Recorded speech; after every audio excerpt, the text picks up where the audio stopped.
Hey.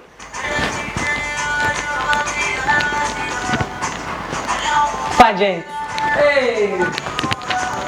Lórí lo. Fún mi lẹ́yọ̀. Kò lè rẹ bọ́ọ̀dì, kò lè rẹ wà rárá, kò ní rẹ̀ yín náà, yín fans wà nílé. Babies. Baby. Àwọn ọ̀dẹ̀ lókè. Má yà jókòó.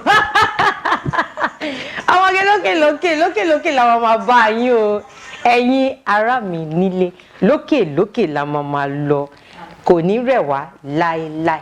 Ẹ káàbọ̀ sórí ètò Kárí Ilé, Mistura ẹlẹ́rìn ẹ̀yẹ. Ọmọ ní ìlú Ìpàrà, aya wọn ní Sókótó ló ń sọ fún yín pé ṣé dáadáa ni mo bá yín. And it's not only me, ẹ̀yin náà mọ̀ bí mo ṣe máa ń ṣe. Èmi àti Bíbí ni, mi ò kí ń dá wá. Èmi ò ṣe àwa àdá nìkan jẹ. Àjọ máa ń wá ni. Bíbí. Bẹ́ẹ̀ ni o, ẹ káàbọ̀ sórí ètò Kárí Ilé. Kárí Ilé. Tí yìí padà rárá, Abíọ́lá. Ó máa ń sọ one yìí ni. Èmi ò mọ̀ bóyá two wà bí kan o. But any other, it's a counterfeit. Exactly. Àwọn social media handle wa pátápátá bí mo ṣe máa ń sọ. Ẹ jẹ́ ká máa tètè máa rántí náà, kò yé yín. Ẹ máa kọ́lẹ̀ kẹ́dẹ̀ máa follow wa. Please follow us on Twitter, follow us on Facebook, follow us on Instagram and everywhere around the whole world, whole continent. Mi ò tí dé, mò ń bọ̀.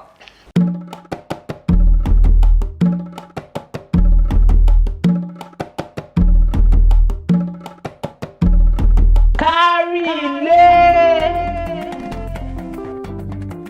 Ẹ káàbọ̀ padà. Mo ti gbèdé. Ẹ̀yin ará ilé. Eléyìí ò ṣe pé tí o lè, ṣé ó lẹ́tọ̀, ṣé ó ṣe kinní kan, ìyẹn kọ́. Ǹjẹ́ ẹ mọ̀? Irọ́. O ṣáà fẹ́ mọ expo. Ṣé kọ́kọ́ sọ fáwọn ará ilé jàre. Báwo ni ó ṣe yẹ kí lọ́kọ láya ṣe máa parí ìjà? How do you settle disputes, malice, ẹ̀yin ọkọ àti ìyàwó? Because ẹnìkan sọ ń sìn, ó ní 2 good weeks ọkọ òun ò bá òun sọ̀rọ̀ nílé. I said, mo rò bóyá obìnrin la máa ń ṣerú ẹ̀. So wọ́n wá sọ pé rọ́ o, ọkùnrin ṣerú ẹ̀. Wọ́n sọ jẹ́ bú. Ṣé mo try? Tí wọ́n try, ẹ sọ fún mi lórí social media wa. Báwo ni first and foremost kí ló máa ń fà kọkùnrin àti ìyàwó kọ̀ọ̀kan ẹ̀kọ́ máa dédé okay fine kò sí ni ẹran àti ẹnu náà máa ń jà. Eléyìí ò sọ pé ìjà túká o, mo kàn sọ malice kọ́ pé mo jílé same bed ẹ̀ẹ́dẹ̀ báyà yín sọ̀rọ̀ ẹ̀ ṣe kinní kan. Why is it like that? And báwo ni kò ṣe settle lóyá mo ń gbọ́ ẹ. Ṣé mo pé twins tó bí lọ́jọ́ kan náà gan wọ́n máa ń jà. Exactly, P-square. Ọmọ ìyá náà P-square. wọ́n máa ń jà. Yes. But kò sí bí orí wa yìí kò sí bá ṣe lè rìn tó kórí wa yìí. Kó má yẹ báyìí gbẹgẹm agama lizard. Ọkọ àti ìyàwó wọn á jà ní nọ́mà. Ǹjẹ́ ó ti tán. Ó wá kù sọ́wọ́ wọn mo ti fẹ́ parí ẹ̀. Ní tèmi o. Ní tìyẹ́. Ní tèmi. Bíbí tí gbogbo yẹn bá ti ṣẹlẹ̀ má gbẹ́jọ́ pé lọ síta lọ rẹ̀ fẹ́. Obviously wàá ṣeré that point is gbòógì gbẹgẹm. O lè bí in fact àwọn ọmọ yín gbọ́sẹ̀ jọ ń gbénu ilé gan má yẹ kọ́ mọ̀ pé ìwà àti bàbá wọn ń jà. Ìgbà mi ìjà mi máa ń wà rántí o. Ìjà mi máa ń wà rántí. Tọ́wọ́ ọmọ daddy, yes. Is your daddy? Tell your daddy. Ìyẹn tó ọmọ bá ti dàgbà. Ìṣe ọmọ kékeré. Obviously now mi ò gbà ẹ dúró o malice tá à ń sọ yìí o kò ń ṣe pé bóyá Ọlọ́run ní jẹ́ arógun domestic father tẹ́ ẹ̀ ń lura yẹn ṣe mo kàn ń sọ ní pé ìyàn dì. Àgbáyà òṣì. Kìnní kan ọ̀kẹ́ bóyá ọkọ ẹ pẹ́ dé. Àlàsáàrin méjì bẹ́ẹ̀. Àwọn máa ń ṣe máa gbé pílò máa dé market báyìí. Àwọn ìjà normal ìjà normal ìjà nìyẹn. But pé kí ló 2 weeks okay ẹni yẹn wá ń sọ pé báwo lòun ṣe fẹ́ jẹ́ kí ọkọ òun káwọn jọ come again together. How do I settle this malice? 2 good weeks kò bá òun sọ̀rọ̀ mo kọ́kọ́ gbà guy yẹn try o ọkùnrin àwọn obìnrin la máa ń gbé nǹkan bẹ́ẹ̀. ọkùnrin mi wà wọ́n ní agídí ọkàn gan. ètò ìbọ̀ wa bá mi ṣó yẹ kó wá rí bẹ́ẹ̀ nígbà tó ń ṣe pọ́mọdé ni wá. nítorí fi wọ́n ṣe adé orí kò bá jọ ọkọ ẹ ló jẹ̀bi. wọ́n máa dé o. No, I disagree. No, I disagree. Sẹ́, o ṣe máa dúpẹ́ wà bẹ́ẹ̀. Látòrí oúnjẹ ni wàá kọ́kọ́ ti bẹ̀rẹ̀. Wait o, if I am, tí mo mọ̀ pé èmi kọ́ mo wà fọ́, tóun ló wà fọ́, pé mo dẹ̀ ń try láti fi ẹ̀hónú mi hàn. Over time ṣẹ̀ sí kínní, the next day fine, ó ṣe bẹ́ẹ̀, bóyá inú sì bí mi, mo kí. Ó yẹ kó mọ̀ obìnrin ni mí, inú sì ń bí mi ni. You should use the adé orí ọpọlọ tọ́lọ̀ fún láti fi wò pé kò kí ń ṣe gbogbo ọkùnrin ló máa ń rí bẹ́ẹ̀. Ọkùnrin mi wà gidi tó wà nínú wọn wé ojútàwọ obìnrin lọ. Tòótọ́ nínú torí tó bá ṣe bẹ́ẹ̀ ni how can you be in the same house. ẹlẹ́rìí ẹ̀yẹ ṣé kò bọ́ra ṣé kẹ́yìn ò bọ́ra sí o. ọkùnrin mi ò rí. ìrọ̀lá pa ọkùnrin mi wà lẹ́yìn pé kò bọ́ dáadáa. ó ní starting kò ní ní dédé wọn á ní finishing. but ọkùnrin mi wà ó ní starting ó ní finishing ó tún ní end credit náà pàápàá. bíbí tí ẹ̀ ń béèrè question kan so òun bá mi yan òdì fún 2 good weeks or ká sọ pé more than that mo dẹ̀ ń gbọ́ oúnjẹ fún mi mo dẹ̀ ń jẹ and you are not scared. kò sójú wọn. ó dẹ̀ wọ́n pé ìgbẹ́ burúkú mo lè má gbọ́ ògùn ekúdé sí tó máa yẹ kó máa yọ agídí tó ń lò kò yóò di pẹ̀lú ẹ̀ agídí ló ń lò kò yóò. kò dáa lọ́kọláya even ọ̀rẹ́ láàrin ọ̀rẹ́ kan kí ìbínú máa bá kí òun máa wọ̀ bá ìbínú ní the next day ambos wa sọ pé 2 good weeks kí ló dé ṣé okay ní tèmi o if I want to settle this food with my husband mi ò like ẹ̀ náà ká máa jà ṣé mi tí mo like ẹjọ́ mi náà like as e dey hot mo ti rí solo kan ṣe tó máa dé lálẹ́ kò tí ì dé inú máa bí mi kò tí ì dé ó ṣe pẹ́ dé kíní kan a máa ṣọ torí pé solo tí mo fẹ́ ṣe yẹn mi lè rí ṣe yẹn ó máa mú kí n bínú and all that so the next day kò kí mi ok èmi náà gbójú kò kí mi èmi náà gbójú mo lè ṣe báyìí my neck is paining me kó má wò bẹ̀. kò ṣe ní wo bẹ̀ kò kẹ́rìn ni àbí kan ṣe ó máa wo bẹ̀ ó gbọ́dọ̀ wo bẹ̀ ṣètìlẹ̀ àwọn ọkùnrin ayé ìsìn. my neck is paining me I hope my husband is not watching this one kó máa lọ wo àwọn tricks máa fún nílé. ẹlẹ́rìí ẹ̀yẹ àwọn ọkùnrin mi wà láyé ìsìn jẹ́ pé láì sáà bàbá wa olden days yẹn ń lò. òun náà ṣì ń lò bẹ́ẹ̀ yàrá mẹ́rin. ọmọ àgbà pride yẹn máa ṣe máa gà sókè ní. but àwọn ló máa wà at fault ọmọ fẹ́ kó sọ́ọ̀rì fún wa. ó dà yín bá lè wà. bẹ́ẹ̀ni sọ sọ́ọ̀rì fún wọn kọ́ bá lè jẹ́ owó náà lọ. wọ́n wá ní pé kí ló máa ń sọ náà wọ́n á ní pé ewúrẹ́ àti àgùntàn ni wọ́n pè ẹ̀yin ọkùnrin tẹ́nìkan bá jẹ́ àgùntàn kíkan ṣe ewúrẹ́ tí bá jẹ́ ewúrẹ́ kíkan jẹ́ àgùntàn a ti mọ̀ pé àwọn obìnrin la máa ń jà àwùwà ewúrẹ́ yẹn òun yẹ yín àmọ́ ọlọ́run tó tún fún yín lé adé orí that 9 ribs àṣọ easy ni ẹ̀jẹ̀ bẹ́ẹ̀ máa ń ta egungun mẹ́ta egungun mẹ́sàn-án yẹn ṣé kò yẹ kẹ́ ẹ fi lo kí IQ yín kó sọ fún yín pé ọmọdé ló ń ṣe girl yìí ṣáà jẹ́ kí n bá sọ̀rọ̀ báwo lẹ ṣe máa wá keep malice for that long like that for 2 weeks ìwọ tọ́kọ ẹ bá ń keep malice àbí ìwọ tíyàwó ẹ bá ń keep malice pẹ̀lú ní ilé wípé kìíní o ní tèmi I will advise you gbogbo nǹkan tó mọ̀ pé ó máa ń jẹ́ yẹn bóyá o máa ń ṣe oúnjẹ kan nílẹ̀ ṣe é tó mọ̀ pé kò ní pẹ́ dé ẹ kí ata yẹn kó máa dùn.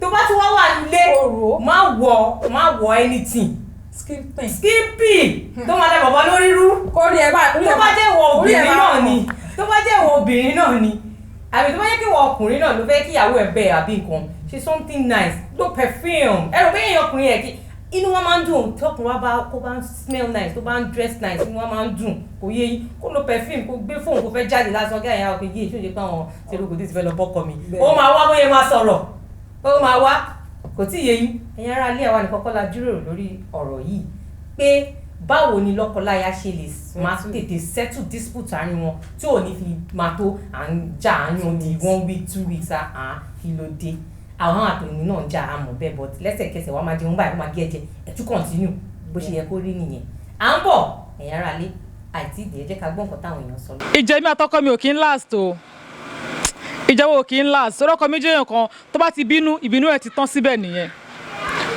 tó bá ti di pé mo ṣe gbọ́ngbọ́n bá ti fọ́ gbé mi lẹ́ẹ̀kẹjọ á kàn ṣe báyìí tó bá ti ṣe báyìí fún mi tèmi náà bá ti smile ó parí. ẹ máa tọkọ mi bá jà mo máa tọrọkọ mi burú lágídí kò mọ bọ́yẹn ṣe sọ́ọ̀rì fún obìnrin màá lọ bá màá bẹ̀ pé bàbá alágbájá ṣé torí nǹkan tá a fà lọ́sàn-án ló ṣe ń ṣe gbọ́nkúgbọ́nkú àbí kìíní màá bẹ̀ tó bá gbọ́ fún ẹ tó bá dẹ́ gbọ́ tèmi ó bá rí pé mi náà mi ò wo ibi tó ń wà tó bá yá létà tó bá sùn ó máa wá bá mi ó máa bẹ̀ mí ẹ ṣe ń parí ìjà nìyẹn. I make the first move most times. In most cases, I make the first move to resolve conflict.